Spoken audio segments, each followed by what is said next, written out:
मेरा पति शादी के बाद विदेश चला गया। घर में मेरी सास सारा दिन मुझे उल्टी सीधी बातें सुनाती और मुझे ताने दिया करती थी।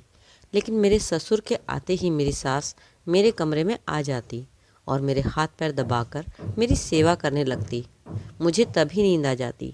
सुबह होते ही जब मैं कमरे से बाहर आती तो मेरे ससुर मुझे बहुत सारे रुपए देते और कहते कि ये तुम्हारा इनाम है।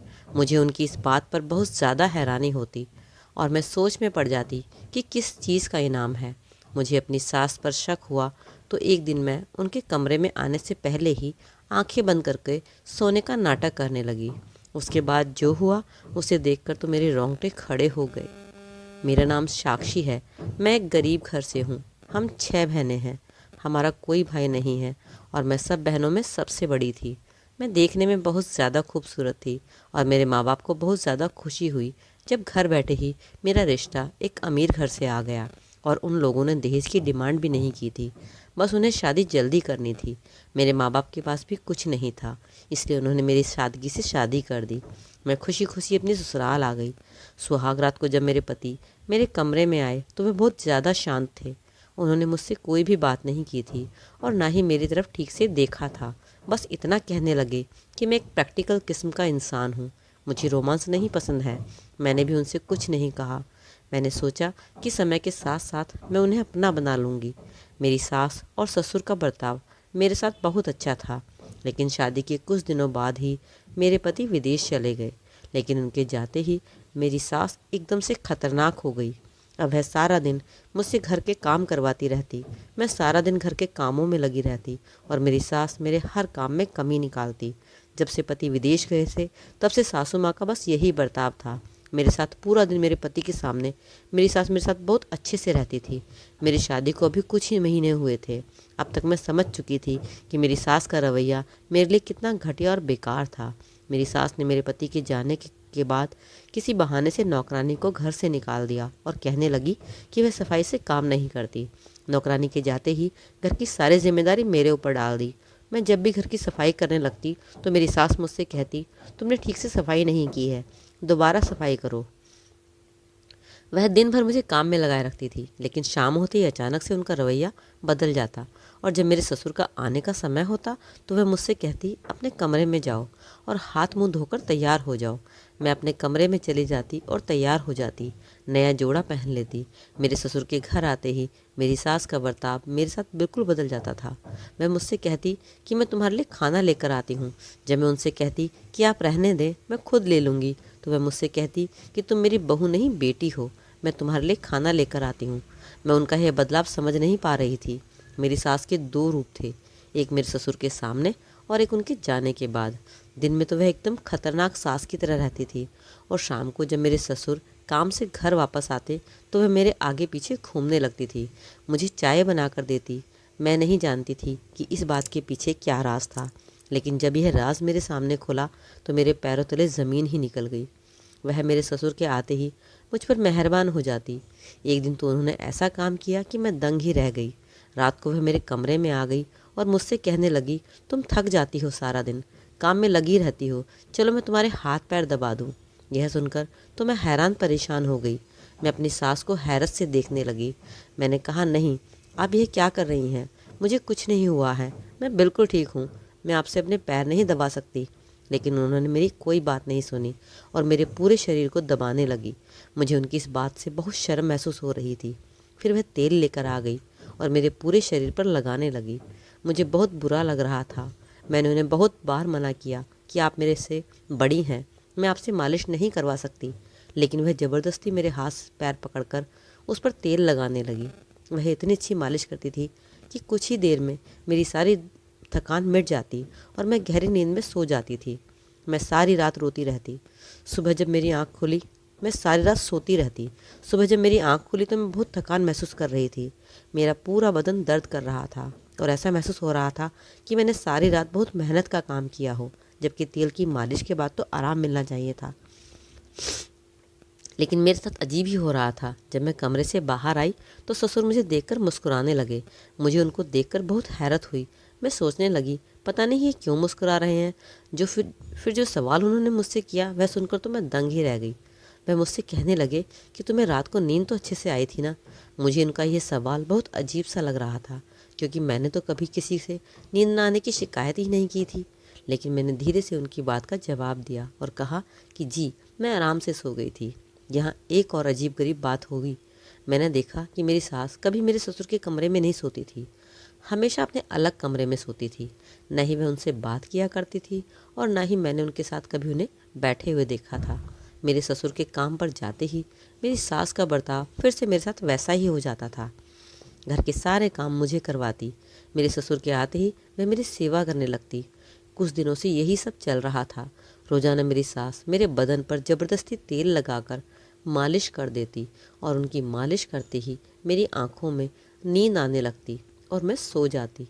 मैं बहुत कोशिश करती कि मैं ना सोऊं, जागती रहूं, लेकिन मुझे समझ ही नहीं आता था कि उनकी मालिश करते ही क्यों मेरी आंखों में नींद आने लगती थी। मुझे समझ ही नहीं आता था कि मेरे साथ ऐसा क्यों होता है। सारा दिन मैं थकी हुई होती थी, लेकिन जिस तरीके से मुझे रात को नींद आती थी, ऐसा लगता था कि मैंने कोई नशा किया हुआ है। मैं ऐसी गहरी नींद में सोती थी कि रात को एक बार भी मेरी आँख खुलती नहीं थी। मेरी नींद तो ऐसी थी कि हल्की सी आहट से भी मैं जाग जाती थी, मेरी आँख खुल जाती थी। लेकिन जब से मेरी सास ने मेरे शरीर में तेल लगाना शुरू किया था, मुझे ऐसी गहरी नींद आ रही थी कि मुझे याद ही नहीं रहता था कि मैं कहाँ हूँ। और मेरे ससुराल में मेरे साथ बहुत ही अजीबोगरीब इत्तेफाक भी हो रहे थे। एक बार किसी ने बाहर का दरवाज़ा खटखटाया। मैंने जैसे ही दरवाज़ा खोला, दरवाजे के बाहर एक बच्चा फूलों का गुलदस्ता लेकर खड़ा हुआ था। वह बुके उसने मुझे दिया और कहने लगा, यह आपके लिए है। मैं उस बच्चे को देखकर मुस्कुराने लगी। मैंने सोचा कि हो सकता है कि कोई मेरी सास का जानने वाला हो, इसलिए मैंने फ्लावर बुके को उससे ले लिया। वह बच्चा चला गया। उस बुके में कार्ड भी लगा हुआ था, जिस पर लिखा था कि खूबसूरत लड़की के लिए खूबसूरत फूल, आपका चाहने वाला। यह पढ़कर मुझे झटका लगा। मैंने घबरा कर वह वहीं पर फेंक दिया। पता नहीं ये कौन था जिसने यह घटिया हरकत मेरे साथ की थी। मैं अपने कमरे में चली गई और कमरे का दरवाज़ा बंद कर दिया। मैं उस आदमी के बारे में सोचने लगी। मेरी अपनी परेशानियां ख़त्म नहीं हो रही थी कि एक नई मुसीबत मेरे गले पड़ गई। सुबह जब मैं अपने कमरे से बाहर आई तो मेरे पूरे शरीर में दर्द हो रहा था और मुझे बहुत ज़्यादा थकान महसूस हो रही थी। मेरी आंखें बंद हो रही थी, मेरे सर में दर्द भी हो रहा था। जब मैं अपना नाश्ता बनाने के लिए किचन में जाने लगी तो मेरी सास मुझसे कहने लगी कि तुम यहीं पर बैठो, मैं तुम्हारे लिए नाश्ता बना कर लाती हूँ। सबसे पहले उन्होंने मुझे खट्टा पानी पिलाया, जिससे मेरा नशा कुछ कम हो गया। उसके बाद मेरी सास ने मेरे सामने नाश्ता रख दिया और जब मैं नाश्ता कर रही थी तो मेरे ससुर मेरे सामने ही बैठकर मुझे देख रहे थे और मुस्कुरा रहे थे। और फिर उन्होंने मुझसे ऐसी बात कही कि मैं सुनकर हैरान रह गई। कहने लगे कि गुलाबी कलर के कपड़ों में तुम बहुत अच्छी लगती हो। यह सुनकर मुझे बहुत बड़ा झटका लगा, क्योंकि गुलाबी कलर का सूट तो मैंने रात ही पहना था और वह मेरा नाइट सूट था, जो कि मैं अपने कमरे में ही पहनती थी, बाहर नहीं आती थी। तो फिर मेरे ससुर को कैसे पता चला कि मैं रात गुलाबी रंग का सूट पहना था? उनकी बात सुनकर मैं शर्म से पानी पानी हो गई। मैंने अपनी नज़रें झुका ली। अब तो मुझे शक होने लगा था कि रात को मेरे साथ क्या होता है। अभी तक मैं यही सोच रही थी कि मैं रात को इतनी गहरी नींद में कैसे सो जाती हूँ और मेरे ससुर को कैसे पता लगा कि मैं रात को किस कलर का सूट पहना था। मैं इसी बात में उलझी हुई थी कि मेरे साथ एक और अजीबोगरीब हरकत हुई जिसने मेरे होश उड़ा दिए। मैं किचन में बर्तन धो रही थी कि मुझे महसूस हुआ कि कोई मुझे देख रहा है। मैं किचन में उधर उधर देखा तो वहाँ पर कोई भी नहीं था, लेकिन मुझे ऐसा महसूस हो रहा था कि ज़रूर मुझे कोई छुप कर देख रहा है। मैं परेशान हो गई। पता नहीं कौन है जो मुझे देख रहा है और कहाँ से देख रहा है। हमारा किचन घर के आंगन में ही था और हमारे घर के आसपास भी बहुत सारे घर थे। हमारे घर के सामने वाले घर से हमारा किचन साफ नज़र आता था। औरत की फितरत होती है कि वह अपने ऊपर उठने वाली नज़र को ढूंढ ही लेती है। मैं किचन से बाहर आई। मैंने आसपास के घरों में देखा, फिर मैंने सामने वाले घर की तरफ देखा तो वहाँ पर एक खिड़की खुली हुई थी। वहाँ से मुझे कोई मोबाइल से देख रहा था, क्योंकि वह मोबाइल मैंने अपनी आंखों से देखा था। जैसे ही मेरी नज़र उस मोबाइल पर पड़ी तो वह वहाँ से हट गया और खिड़की का पर्दा डाल दिया। वह जो कोई भी था मुझे ही देख रहा था। एक तरफ तो मैं अपने ससुर की बातों से और सास की हरकतों से परेशान थी और दूसरी तरफ पता नहीं ये कौन अनजान आदमी था जो मुझे छुप कर देख रहा था। पता नहीं मुझसे क्या चाहता था। कुछ दिनों के बाद घर के आंगन में उसने एक कागज़ का टुकड़ा फेंका और उस समय फेंका जब मैं किचन से बाहर आ रही थी। मुझे वह कागज़ का टुकड़ा नज़र आया तो पहले तो मैंने उसे नज़रअंदाज कर दिया, लेकिन फिर मैंने सोचा कि कहीं मेरी सास की नज़र इस पर पड़ ना जाए। अगर उन्होंने यह उठा लिया तो मुझे ही गलत समझेंगी, वह तो मुझ पर ही शक करेंगी। इसलिए मैंने वह कागज़ उठा लिया और अपने कमरे में आ गई। मेरा दिल बहुत ज़ोर ज़ोर से धड़क रहा था। पहले मैंने सोचा कि उस कागज़ को फाड़ कर फेंक देती हूँ, लेकिन फिर ख्याल आया कि एक बार पढ़कर देखती हूँ कि आखिर उसमें क्या लिखा है। मैंने वह खोलकर पढ़ना ही शुरू किया था कि इतने में कोई मेरा दरवाज़ा खटखटाने लगा। मैं एकदम से उछल गई। मुझे पता था कि मेरी सास ही होगी। मैंने जल्दी से उस कागज़ को अपनी अलमारी में कपड़ों के अंदर छुपा दिया और अपने चेहरे से पसीना साफ़ किया। फिर दरवाज़ा खोला। जैसे ही मैंने दरवाज़ा खोला तो मेरी सास मुझे शक की नज़रों से देखने लगी। मुझे पूछने लगी कि मैंने अपना दरवाज़ा बंद क्यों किया था। मैं पहले से ही उस कागज़ की वजह से घबराई हुई थी और अब यह मेरी सास के सवाल। मैंने अपने आप को संभालते हुए उनसे कहा कि मैं वॉशरूम में थी, इसलिए मैंने दरवाज़ा अंदर से बंद किया था। लेकिन मेरी सास को मेरी बात पर यकीन नहीं आया और वह मुझसे पूछने लगी कि तुम इतनी घबराई हुई क्यों हो, क्या हुआ है तुम्हें। मैंने उनसे कहा कि ऐसी कोई बात नहीं है, मैं ठीक हूँ। फिर वह मुझसे कहने लगी कि चलो लेट जाओ, तुम सुबह से काम करके थक गई होगी, मैं तुम्हारी मालिश कर देती हूँ। मैंने उनसे कहा कि आपकी रोज़ रोज़ मेरी मालिश करने आ जाती हैं, मुझे अच्छा नहीं लगता आपसे अपनी मालिश करवाना। लेकिन वह मेरी कोई बात सुनने को तैयार ही नहीं थी। यहीं आज मैंने भी पक्का इरादा कर लिया था कि मुझे उनसे अपनी मालिश नहीं करवानी, क्योंकि मेरा दिल कह रहा था कि जिस तेल से वह मेरी मालिश करती हैं उसमें ही कुछ न कुछ गड़बड़ है। जैसे ही वह तेल लगाने के लिए आगे आई, मैंने अपने पैर पीछे मुझे अंदाज़ा नहीं था कि मेरी इस हरकत पर वह इतना गुस्सा करेंगी। वह कहने लगी कि अगर तुमने मेरी कोई बात टाली तो तुम देखना मैं तुम्हारे साथ क्या करती हूँ। अभी तक मैं तुमसे प्यार से कह रही थी, अगर तुमने मेरी बात नहीं मानी तो मैं तुम पर हाथ भी उठा सकती हूँ। मुझे उनकी बात सुनकर डर लगने लगा। मैंने अपने पैरों को आगे कर दिया और वह मेरे पैरों की मालिश करने लगी। हर बार की तरह उनकी मालिश करते ही मुझे गहरी नींद आ गई। मैं अपनी ज़िंदगी से बहुत परेशान हो गई थी। सुबह जब उठकर अपने कमरे से बाहर आती तो मेरे ससुर के सवाल मुझे परेशान करने लगे थे। कभी वे मुझसे कहते कि तुम आज बहुत खूबसूरत लग रही हो, तो कभी कहते कि तुम्हारे खुले हुए बाल बहुत अच्छे लगते हैं। मुझे उनकी ये बातें बहुत ज़्यादा परेशान कर रही थी, लेकिन मैं किसी से कुछ नहीं कह सकती थी और अपने कमरे में जाकर रोने लगती। जब से मेरा पति विदेश गया था, एक बार भी मेरी खबर नहीं ली थी। मेरे पास मोबाइल भी नहीं था जब मैं उनसे बात कर लेती। जब मैं अपनी सास से कहती कि मेरे पति से मेरी बात करा दो तो वह मुझसे कहती कि वह बहुत बिजी रहता है, अभी तुमसे बात नहीं कर सकता। मेरी शादी को 3 महीने हो चुके थे, लेकिन मेरे पति ने अभी तक एक बार भी मुझसे बात भी नहीं की थी। शाम को जब मैं सब काम से फ्री होकर अपने कमरे में आती तो सोचने लगती, पता नहीं मेरे पति कैसे इंसान हैं कि मुझसे बात भी नहीं करते, क्या उन्हें कभी मेरा ख्याल नहीं आता।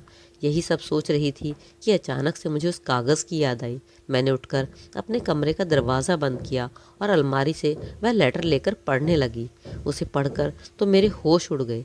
उसमें लिखा था कि वह मेरे बारे में सब कुछ जानता है और वह मुझे कुछ बताना चाहता है, और उसमें यह भी लिखा था कि वह मुझे पसंद करता है। मैं बहुत बड़ी मुसीबत में फंस चुकी थी।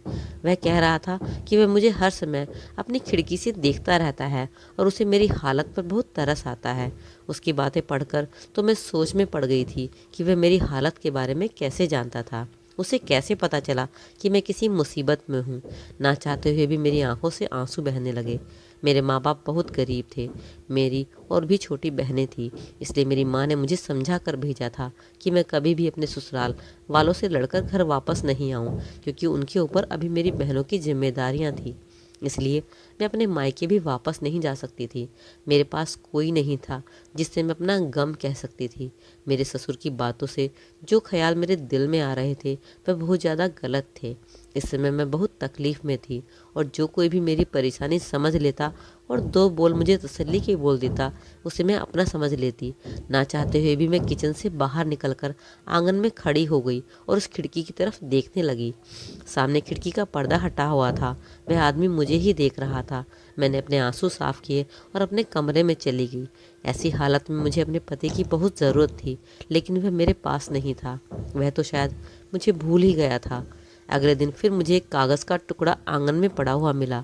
मैंने वह उठाकर पढ़ा तो उसमें लिखा था कि रात को अपनी छत पर आना, लेकिन मैं रात में छत पर नहीं जा सकती थी। मैं बहुत बड़ी मुसीबत में फंस चुकी थी। मेरी सास तो रात को भी मेरा पीछा नहीं छोड़ती थी।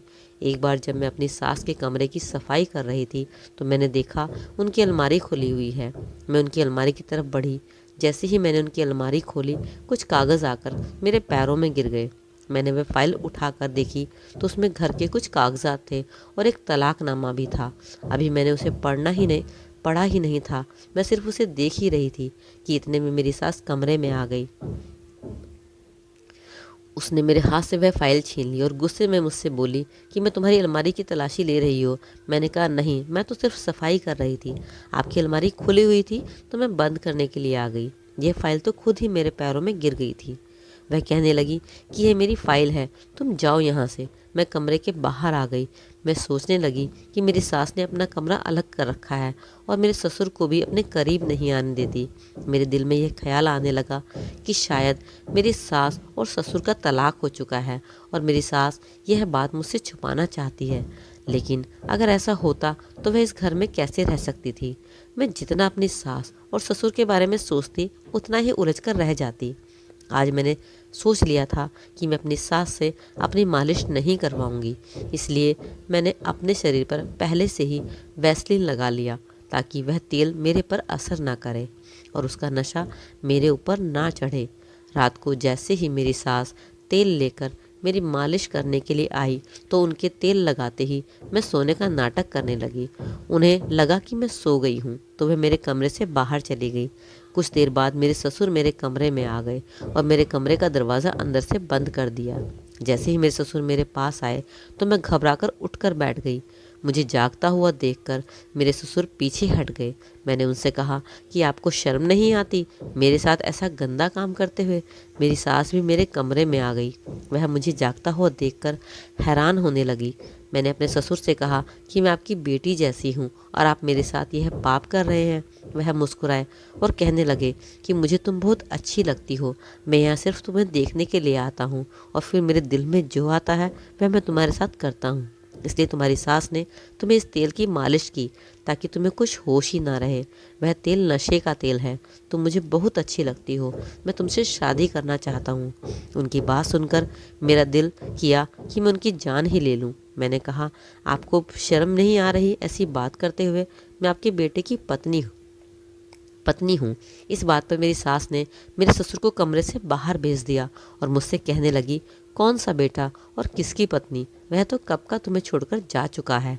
मैंने उससे तुम्हारी शादी इसी शर्त पर करवाई थी कि वह तुम्हारे साथ नहीं रहेगा।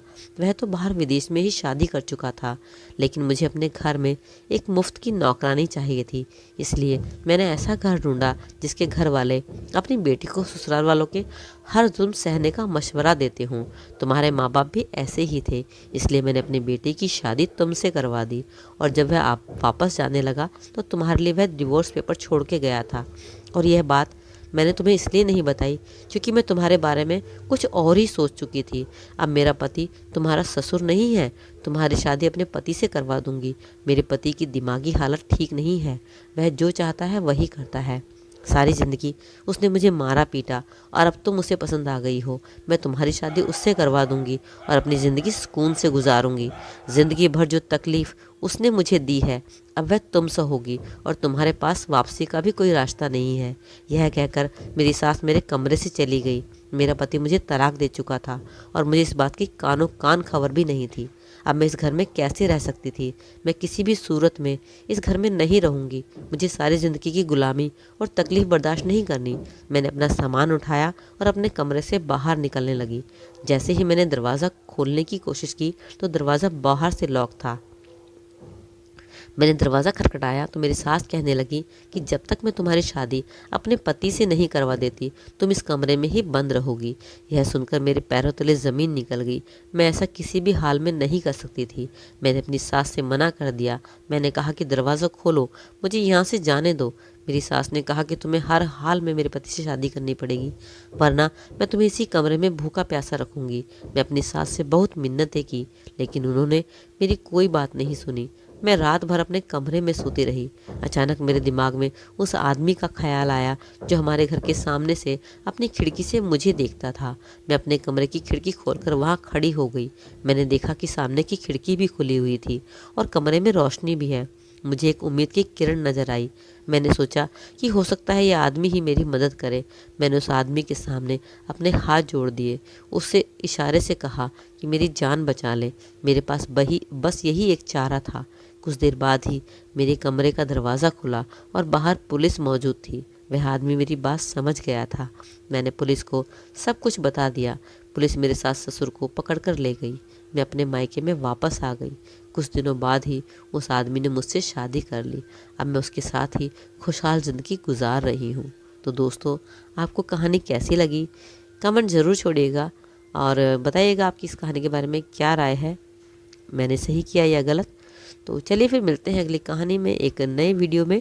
तब तक के लिए सब अपना ख्याल रखें। Okay then, bye bye.